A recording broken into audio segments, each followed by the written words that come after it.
You know Mr. Beast, right? Kinda hard to miss him, really. He's everywhere. King of outlandish YouTube challenges, the guy who gives away absurd amounts of money. But have you ever stopped to think about how he actually funds those jaw-dropping videos and giveaways? Today, we're doing things a little differently, going behind the viral facade to uncover a side of Mr. Beast you might not be familiar with, his often surprising world of brand partnerships. It really is a fascinating side of the influencer game, isn't it? I mean, Mr. Beast's rise has pretty much mirrored the explosion of influencer marketing and how it's become this, well, beast of a field. It's true. It's like there's this whole other level of business strategy happening in the background of all the entertainment.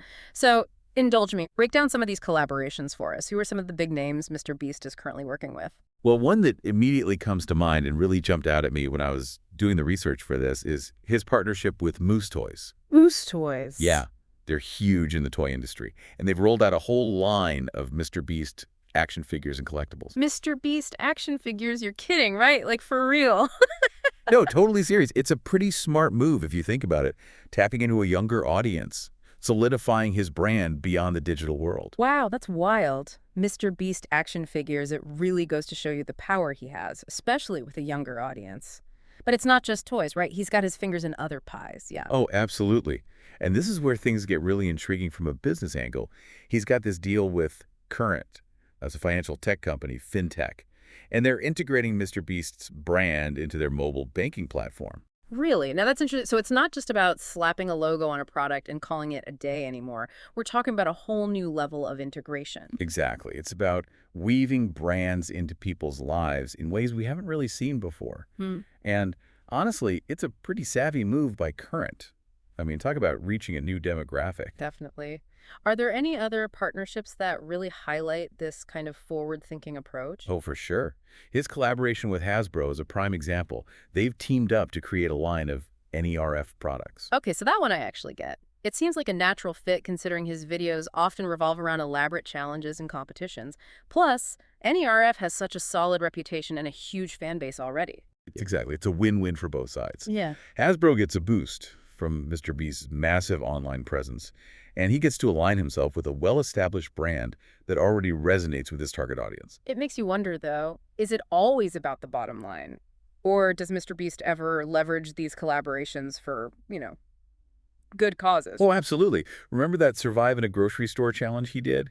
The one with Albertsons? I think I vaguely remember that. It wasn't just about entertainment. It actually raised a ton of money for charity, over $450,000. No way. That's amazing. What I found particularly clever was how seamlessly they integrated Albertsons' message of combating hunger into the entire challenge. It felt genuine and it had a huge impact. It's a really powerful example of how these brand collaborations can transcend traditional marketing and create real positive change. But, and there's always a but, right? We can't just gloss over the fact that not all of Mr. Beast's business ventures have been sunshine and roses. There's a whole other side to the story, one that's filled with legal battles and controversy. It kind of makes you wonder, at what cost? Success. Yeah, it's almost like there's this weird correlation, right? The higher you climb, the further you have to fall. And in Mr. Beast's case, those falls, they're happening in a very public way, legal battles for everyone to see. It makes you think about the insane pressure that comes with this level of fame and influence. Absolutely. It's definitely a double-edged sword. And you're right about the pressure. It's like the same things that catapult someone like Mr. Beast to success. Rapid growth, a huge following, that constant need to be innovative. Those things can become liabilities too. It's like a catch-22 almost. And speaking of liabilities, we can't ignore the whole Mr. Beast burger debacle. That's one partnership that seems to have imploded pretty spectacularly. Yeah, that was making headlines for a while. So just to recap for anyone who hasn't heard about all this, Mr. Beast Burger launched back in 2020. It was supposed to be this big thing, a delivery-only restaurant chain, a collaboration between Mr. Beast and Virtual Dining Concepts, VDC for short. And it was a massive success at first. Everyone wanted in on the Mr. Beast brand, and the demand for convenient food options skyrocketed during that time. Yeah, it wasn't just a case of a restaurant not living up to the hype. Things got messy, legally messy. That's an understatement. Mr. Beast actually ended up suing VDC. He sued them? What were the grounds for the lawsuit? He claimed that the quality of the food was just abysmal, like way worse than what they had agreed upon. And his argument was that this was tarnishing his brand's reputation. He even went as far as to call the food disgusting, inedible, said it was completely misrepresenting what people had come to expect from anything with the Mr. Beast name on it. Ouch. Those are some pretty harsh words. They are, and VDC. They did not take those accusations lying down. They countersued. Oh, I bet they did. So what'd they claim? They basically accused Mr. Beast of breach of contract. Said he was obligated to uphold his end of the bargain, which included actively promoting the brand. Their argument was that by publicly slamming Mr. Beast Burger, he was essentially trying to strong-arm them into renegotiating their deal, giving him more control and obviously a bigger piece of the pie. Wow. So it basically devolved into a very public, very ugly blame game with millions of dollars on the line and everyone's reputations at stake. Exactly. And it's a textbook example of just how quickly these high-profile partnerships can implode. When you're dealing with someone with the kind of reach and impact that Mr. Beast has, the stakes are unbelievably high, and any misstep, whether it's a real blunder or just perceived that way, can have catastrophic consequences. And speaking of high stakes and potential catastrophes, we have to talk about the Beast Games controversy. Because now we're not just talking about money and business deals gone wrong. Now we're talking about situations that could potentially be really harmful. Yeah, the Beast Game situation is especially worrying because of the serious allegations being thrown around. We're talking about unsafe working conditions and accusations of outright misconduct. To give everyone a bit of background, Beast Games is this new competition show that Mr. Beast created in partnership with Amazon Prime. And on paper, it seemed like a guaranteed hit. I mean, it's a high-energy physical challenge show, a perfect fit for Mr. Beast's brand of entertainment. Right, up his alley completely. But then the lawsuits started popping up. And these weren't your run-of-the-mill contract disputes either. These were serious allegations made by contestants on the show. Yeah, and the details that have come out are pretty disturbing. 5 female contestants have filed a lawsuit alleging that the entire production of Beast Games was just riddled with sexism, unsafe conditions, even harassment. They're basically saying that the well-being of the contestants, especially the women, was completely disregarded in an attempt to create more dramatic content. So not just feeling uncomfortable, but like genuinely being put in harm's way. Exactly. The lawsuit claims that contestants were pushed beyond their physical and emotional limits. They were forced to compete in challenges that were unnecessarily dangerous, and they were subjected to this culture where sexist comments and inappropriate touching were just tolerated. That is so messed up. It is. And it's important to point out that as of right now, these are still just allegations. Both Mr. Beast and his team have denied any wrongdoing. Right. But even so, the damage is done in a lot of ways. These accusations cast a huge shadow over the entire production, and it raises some really tough questions about the responsibility that comes with creating this type of content, especially when you're involving a massive global platform like Amazon. 100%. And to that point, Amazon is actually named in the lawsuit, which speaks volumes about how far-reaching the repercussions of this kind of controversy can be. Amazon poured a ton of money into securing Mr. Beast's content for their Prime platform, so these allegations, regardless of whether they're ultimately proven true or not, could seriously tarnish their image and impact future deals. It's almost like a cautionary tale, isn't it, this whole situation? It shows how quickly success can be achieved in the world of online entertainment, but also how easily things can go off the rails, especially when the pressure to keep that success going overshadows everything else. It's a stark reminder that beneath even the most carefully crafted image, there's always a reality waiting to surface.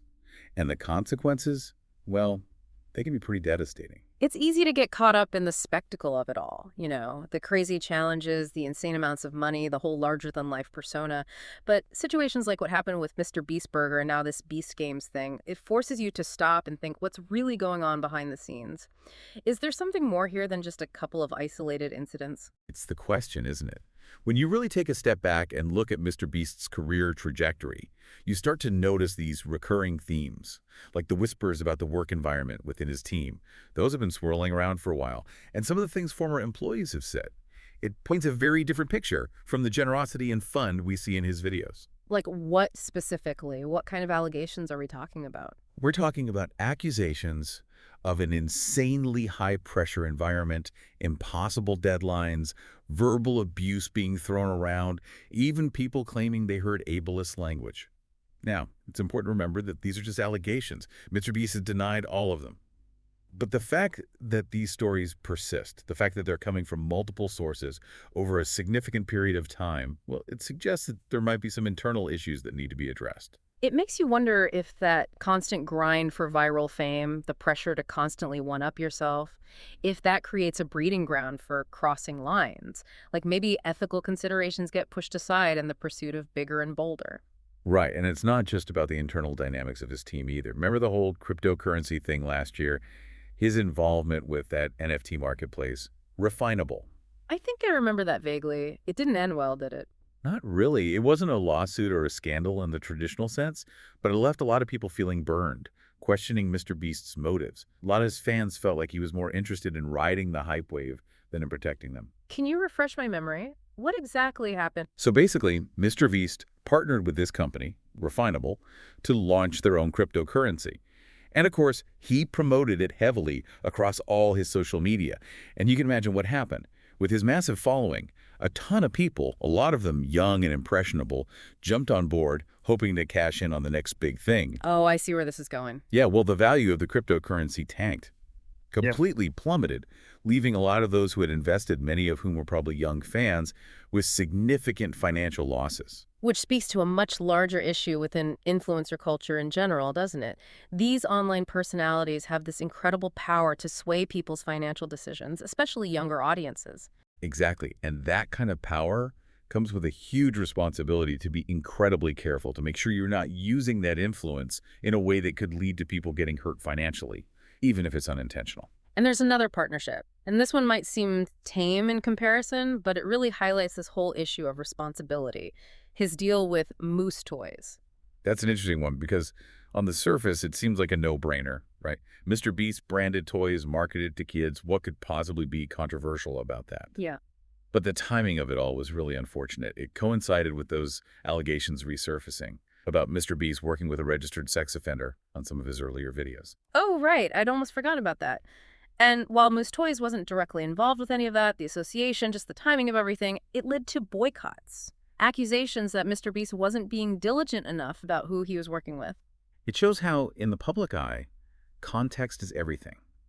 Even if a partnership makes perfect sense on paper, even if everyone's intentions are good, all it takes is one external factor to completely derail things. It's a mess. And then, of course, there's the whole Elon Musk situation, the controversy surrounding that video where Mr. Beast gifted hearing aids to 1,000 deaf people. Right, that one blew up. It was this huge viral moment, sparked a lot of conversations about accessibility, but then it also drew a lot of criticism, particularly from members of the deaf community.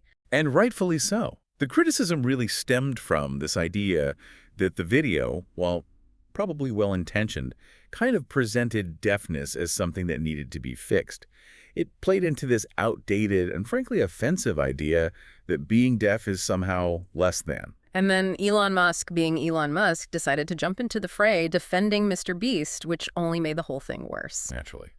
It became this whole debate about representation, intention versus impact, and the responsibility that influencers have to actually consult with marginalized communities before they go and make content about them. It perfectly illustrates how even when you're trying to do something good, even with the best of intentions, there can be blind spots, unintended consequences, especially when you're operating within this ecosystem that thrives on going viral and pushing boundaries. So where does that leave us? After this deep dive into Mr. Beast's world, after examining his wins, his losses, his business savvy, and all the ethical quandaries his brand of entertainment creates, what have we learned? You know, I think the biggest takeaway here is that behind the carefully curated persona, behind the millions of subscribers, the viral videos, behind all of that, is a complex, flawed human being. Mr. Beast is, like all of us, just trying to navigate this world, a world that's putting more and more pressure on us, where the expectations are constantly shifting and the potential for messing up is always there. His story, really, it's a cautionary tale. A reminder that ambition, even when it's paired with good intentions, can have unintended and sometimes really damaging consequences if left unchecked.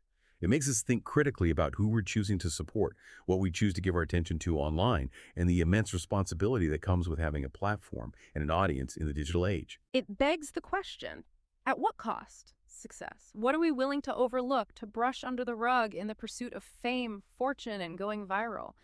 These are questions we all need to be asking ourselves because we're all part of this system. So the next time you find yourself about to click on that Mr. Beast video, just remember, there's always more to the story. There are real lives, ethical considerations, consequences playing out behind the scenes. And being aware of that, being willing to look beyond the surface, that's what will ultimately shape the future of online spaces and the people who hold influence in those spaces.